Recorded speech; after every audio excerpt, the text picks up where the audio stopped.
Bien, le service universitaire de formation continue de l'université est un service qui forme des personnes en activité, des salariés, des demandeurs d'emploi, des cadres d'entreprise, dans l'ensemble des formations que l'université offre pour les adultes. Alors, donc, qui peut avoir accès à ce type de formation? Comment on doit faire pour avoir accès à ce type de formation? Et tout le monde peut avoir accès, notamment ceux qui sont déjà dans la vie active, qu'ils soient demandeurs d'emploi ou personnes en activité déjà. Et les formations vont de niveau bac et infra-bac jusqu'à bac plus 5. Très bien.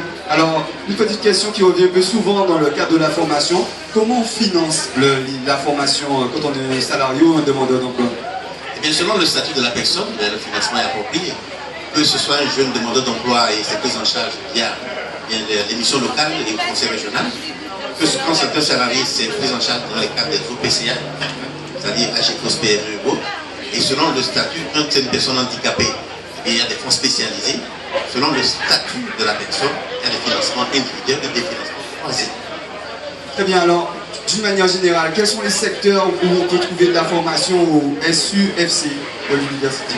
Eh bien, nous faisons de la formation dans tous les secteurs, pratiquement. Nous avons dans le secteur de base, c'est-à-dire la formation généraliste, que ce soit donc des remises à niveau, qui permettent donc de rentrer dans l'enseignement supérieur. C'est le cas du diplôme d'accès aux études universitaires. Pour ceux qui n'ont pas eu la chance d'avoir le baccalauréat et qui ont pu travailler plus tôt.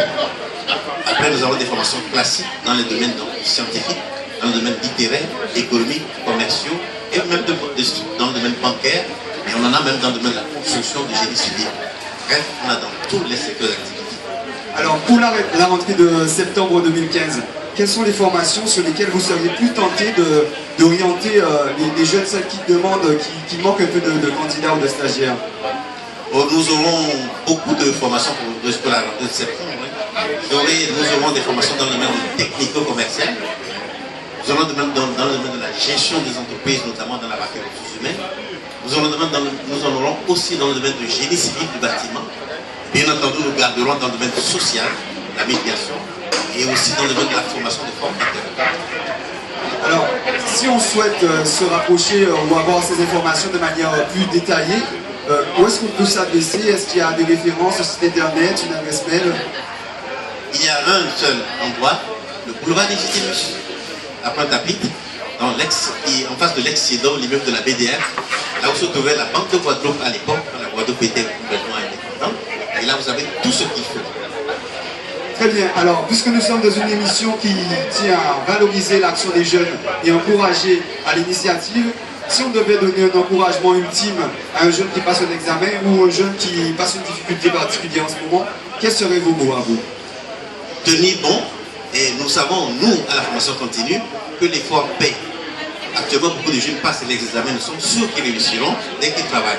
D'ailleurs, je profite pour rappeler que nous avons actuellement des étudiants, des élèves qui sont en train de passer le diplôme d'accès aux études universitaires, qui sont en plein examen actuellement, et à travers eux, tous les jeunes de la Guadeloupe qui travaillent dur réussiront. Et nous en sommes convaincus. Merci beaucoup, monsieur le directeur de l'IUFC, SUFC. Merci beaucoup sous vos applaudissements.